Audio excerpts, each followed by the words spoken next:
समझे बच्चों? जी मास्टर जी। आज मित्रों, स्वागत है आप सभी का मेरे चैनल जी मास्टर जी पर। और आज हम हैं बाइनरी सिस्टम के कंटिन्यूड पार्ट में। तो दोस्तों, ये बाइनरी सिस्टम के जो भी प्रश्न हैं वो सभी परीक्षाओं के लिए, ऑल टाइप्स ऑफ एग्जामिनेशन, चाहे एकेडमिक हो चाहे वो कॉम्पिटिटिव हो, सबके लिए समान रूप से महत्वपूर्ण है। ये यहाँ तक कि आईएएस की परीक्षाओं में भी इससे प्रश्न रहते हैं। तो सबसे इसको हम टाइप में बांट लेते हैं। और पहला जो टाइप है, किसी दी गई संख्या को द्विधारी पद्धति में लिखना। हम लोग बेस समझ चुके हैं लास्ट वीडियो में। इसमें हम समझेंगे कि विधियाँ क्या हैं। ऐसे तो क्विक के लिए आप मेरे वीडियो देखें, फास्ट स्पीडी ट्रिकी मैथमेटिक्स के लिए वो मेरा काफ़ी रहेगा। लेकिन आप इसको कैलकुलेशन मेथड से यदि बनाने के लिए आए तो आप कैसे बनाएंगे। तो अगर कोई संख्या है दोस्तों, मान लीजिए कि दोस्त संख्या है, आपको शुरू से ही समझाते हैं कि अगर 2 है तो 2 को कैसे लिखेंगे।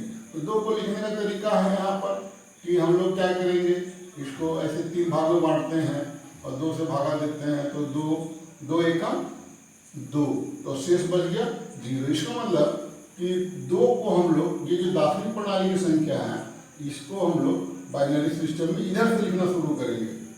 अब बाएं से दाहिनी ओर चलेंगे तो 1 और 0। इसका मतलब कि 2 को, ये 2 जो है सो दाखिली प्रणाली में है, इसको हम लोग 1 0 लिख सकते हैं। आप देखना उसी तरह से 3 के लिए आप देखोगे कैसे आएगा। तो 2 से भागा देंगे तो 2 एकम 2 और शेष कितना बचा, तो 1। इसका मतलब कि यहाँ पर भागा देते जाएंगे और शेष यहाँ मिलते जाएंगे। तो संख्या हमारी कौन सी बन रही है, बाएं तरफ से लिखेंगे उल्टा। तो 3 के लिए कितना लिख दे रहे हैं हम लोग, तो 1 और 1। तो ये हो गया हमारा बाइनरी सिस्टम में। अब ऐसे भी आसान है, ये है, ये 1 तो है नहीं, फिर 2 हो गया, तो ये हो गया 1 और 2 3। अब 4 को कैसे लिखेंगे, तो आप बताओ 4 को कैसे लिखेंगे। तो 4 में तो 1 है नहीं, 2 भी नहीं है, फिर 4 के लिए 1 लिख देंगे तो ये पूरा हो गया। तो ये आपका हो गया 4। आप करके देख लो 4 को कैसे लिखेंगे। तो 4 को ऐसे भागा देंगे 2 से, तो 2 दूनी 4, तो शेष बचा 0। फिर एक बार और भागा देंगे, 2 एकम 2, तो शेष बचा 0। अब इधर से लिखना शुरू कर देंगे। तो 4 दाखिली प्रणाली है, ये कितना आ जाएगा 1 0 0। अब ये हो गया बाइनरी सिस्टम। तो इस तरह से आसान है, संख्याओं को हम इसी क्रम से लिखते चले जाएंगे। 5 के लिए आप क्या करोगे, तो 5 के लिए आसान है, 4 में 1 जोड़ देंगे ना। 5 कैसे मिलेगा, तो 4 जोड़े, तो 4 में 1 जोड़ दे तो 5 मिलेगा। 4 के लिए 1 0 0, इसमें 1 जोड़ देंगे तो ये हो जाएगा 1 0 1। तो ये भी आसान है, 1 जोड़ के निकाल सकते हैं हम लोग इसमें करके। ठीक है। अब ये जोड़ में, अब यहाँ 6 जोड़ेंगे तो 1 1 का वो फिर अलग हो जाएगा। तो आप ऐसे करके करोगे, जहाँ 0 1 होगा वहाँ जोड़ सकते हो। या फिर एक अलग जो तरीका है, जो ये तरीका मैंने बताया, आप उससे आप बता सकते हैं। चलो संख्या, चलो दोस्तों, इस जो टेक्निक है इसको हम लोग बड़े प्रश्न को लेकर करते हैं। बड़े प्रश्नों के लिए क्या ये लागू हो रहे हैं कि नहीं। दोस्तों, किसी बड़ी संख्या को हम देखते हैं द्विधारी पद्धति में बदलने का प्रयास करते हैं। जैसे 27 एक संख्या है, तो 27 को हमको बदलना है द्विधारी पद्धति में। तो हम इसको 2 से भाग देंगे, तो 2 एकम 2 और 3 दूनी 6, तो शेष बचा 1। फिर 2 से भागा देंगे दोस्तों, 6 दूनी 12, तो शेष बचा 1। फिर 2 से भागा देंगे, पूरी भाग लगेगा, 2 तिहाई 6, तो शेष 0 बचा। फिर 2 से भागा देंगे तो 2 एकम 2 और शेष बचा 1। इसको नीचे की ओर से लिखना है हमको। तो 27 जो है सो दार्शनिक प्रणाली में है, और द्विधारी पद्धति में हो जाएगा 1 1 0 1 1। इसको चेक आउट भी कर सकते हैं, 1 है, ये 2 है, तो 1 2 3 4 नहीं है, और तो ये हो गया 8 और 16 8 24 और 3 27। तो ये सही है। आप शॉर्ट ट्रिक से भी बना सकते हो, या लिखित रूप में इस तरह से आए प्रश्न तो आप बना सकते हो। संख्या एक और संख्या लेते हैं 63, और इसको बदलने का प्रयास करते हैं। 2 से भागा देंगे, 2 तिहाई 6 और यहाँ 3, तो 2 एकम 2, तो 31 दूनी 62, शेष बच गया 1। फिर 2 से भागा देंगे दोस्तों, तो ये हो जाएगा 15 दूनी 30, तो शेष बचा 1। फिर 2 से भागा देंगे तो 7 दूनी 14, तो शेष बच गया हमारा 1। फिर 2 से भागा देंगे दोस्तों, तो 3 दूनी 6, तो शेष बच गया 1, और फिर 2 से इसको भागा देंगे, 2 एकम 2, तो शेष बच गया 1।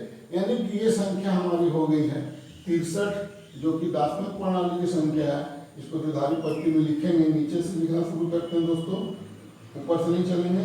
ये हो जाएगा 1 1 1 और फिर 1 1 1 ने 6 बार। इसको चेकआउट कर लेते हैं दोस्तों कि ठीक है कि नहीं। तो 1 और 2 3 3 4 7 7 और 8 15 15 16 31 और 32 63, तो ये सही है।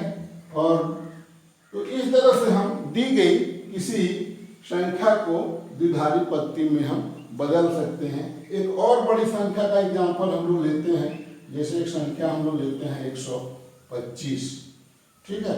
तो जब 125 को लेंगे हम लोग, तो 125 में भागा देंगे 2 से, तो कितना आएगा आप बताओ। 6 दूनी 12 बच गया, शेष तो शून्य हो गया, 2 दूनी 4, 2 बार 62 दूनी 124, तो शेष बचा 1। फिर 2 से भागा देंगे, तो 31 दूनी 62 पूरा पूरी भागा दिया, तो शेष बच गया 0। फिर 2 से भागा देंगे, शेष बच गया। फिर 2 से 31 में भागा देंगे, तो 15 दूनी 30, तो शेष बच गया हमारा 1। फिर 2 से भागा देंगे 7 दूनी 14, तो शेष बच गया 1। फिर 2 से भागा देंगे 2 3 6 और शेष बच गया 1। और फिर 2 से भागा देंगे, तो 2 एकम 2 और शेष बच गया 1। इसका मतलब कि हम लोग लिख सकते हैं 125, जो कि दार्शनिक प्रणाली की संख्या, इसको लिख सकते हैं। नीचे से लिखना शुरू करेंगे दोस्तों, 1 1 1 1 1 0 1। अब इसको, ये हो गया आपका द्विधारी पत्ती की संख्या 125 के लिए।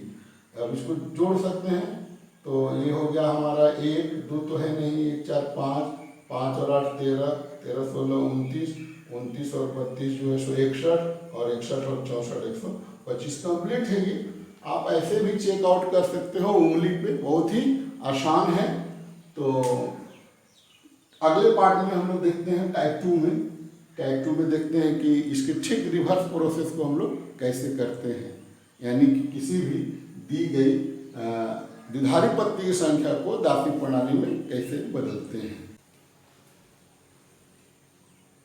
अभी हम टाइप 2 में हैं और हम टाइप 1 की रिवर्स प्रोसेस में हैं, यानी दिए गए द्विधारी पत्ती की संख्या को दार्शनिक प्रणाली की संख्या में परिवर्तित करना। जैसे कोई संख्या अगर लिख दिया है कहीं पर 1 0, ठीक है, ये जो है सो द्विधारी पत्ती की संख्या है। कहा कि इसको दार्शनिक प्रणाली में बदलिए, तो ये बहुत ही आसान सा सवाल है। ये पहला तो 1 और दूसरा 2, 1 तो है नहीं, ये सिंपल है, 2 कोई भी बता देगा, आप ऐसे समझ लें इसको। 1 1, तो पहला 1 दूसरा 2, तो 2 और 1 कुल कितना हो गया 3। तो ऐसी संख्याओं को आप बदल सकते हैं बड़ा आसानी से।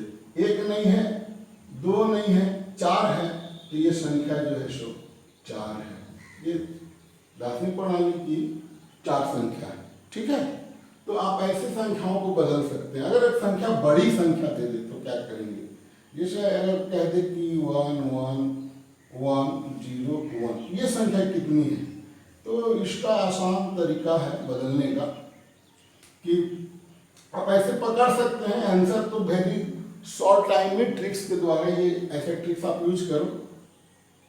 1 2 नहीं है, ये 4 है, ये 8 है और ये 16 है, तो 16 8 24 4 28 और 1 29, ये दार्शनिक प्रणाली की 29 संख्या के बराबर है, ठीक है। लेकिन एक दूसरी विधि है जो मान्य विधि है, लिखित विधि है। आप उसको कैसे बनाएंगे, तो इस संख्या के बराबर आप लिखेंगे केवल कि 1 जो संख्या उसको ले लेना दोस्तों, और 2 का घात 1 2 3 4, 2 का घात 4 जोड़ 1 गुने 2 का घात 1 2 3, ये घटते क्रम में हो जाएगा 4 3, फिर हो जाएगा 1 गुने 2 पर घात 2, फिर हो जाएगा 0 गुने 2 पर घात 1 और फिर 1 गुने 2 पर घात 0, ये 0 तक लाते घटते क्रम में है। आगे देखने की आवश्यकता नहीं भी है कि कितने कितने अंक बचते हैं, बस केवल ऐसे आप कर दोगे। तो ये 2 पर पावर 4 है, 2 दूनी 4 दूनी 8 दूनी 16 के बराबर है, ये 2 दूनी 4 दूनी 8 के बराबर है, ये 2 दूनी 4 के बराबर है, ये 0 और ये 2 पर पावर 0 तो 1 होगा, तो 1 गुने 1 ये 1 होगा। तो आपकी संख्या कितनी मिल गई? 16, 8, 24, 4, 28 और 29। तो ये एक तरीका है कि इसको आप बदल सकते हैं यदि कहीं लिखित बनाना हो तब। अदरवाइज कंफर्टेबली है ऐसे ही उंगली पर गिन के बता देते हैं। बहुत आसान है, बहुत लोगों को दिक्कत होती है, आप प्रैक्टिस करोगे आपका भी होगा।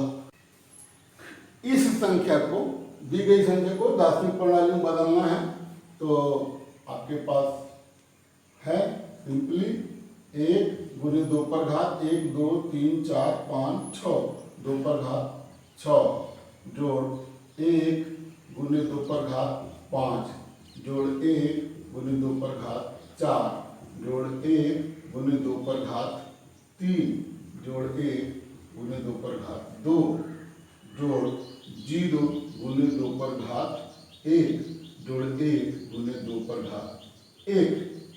अब इसको बराबर 2 पर पावर 6 32 गुने 64 और 2 पर 5 32 के बराबर है, 4 जो है 16 के बराबर है, 3 जो है 8 के बराबर है, 2 पर पावर 2 4 के बराबर है, ये हो गया 0 और फिर ये हो गया, ये 1 के बाद ये 0 है, ये हो गया 1। तो आपकी संख्या कितनी मिल गई दोस्तों? 64, 32, 96 और 6 2 112 और 8 120 और 24 और 125। तो ये जो है सो दार्शनिक प्रणाली की संख्या है। इस सवाल को मैंने रिवर्स प्रोसेस में किया है, आपके चेकआउट के लिए भी मैंने इसको किया है। तो ऐसे प्रश्नों को आप टाइप 1 और टाइप 2 के अंतर्गत द्विधारी पत्ती में आप सीख चुके हैं। आज का वीडियो अच्छा लगा हो तो इसे शेयर करेंगे, लाइक करेंगे, चैनल पर नए हैं तो ज़रूर से ज़रूर सब्सक्राइब करेंगे, वीडियो को शुरू से अंत तक देखें और सब्सक्राइब करने के बाद बेल आइकन को ज़रूर दबाएं ताकि इसके ठीक अगले पार्ट का नोटिफिकेशन आप तक सबसे पहले पहुंच सके। तो have a good day, thank you.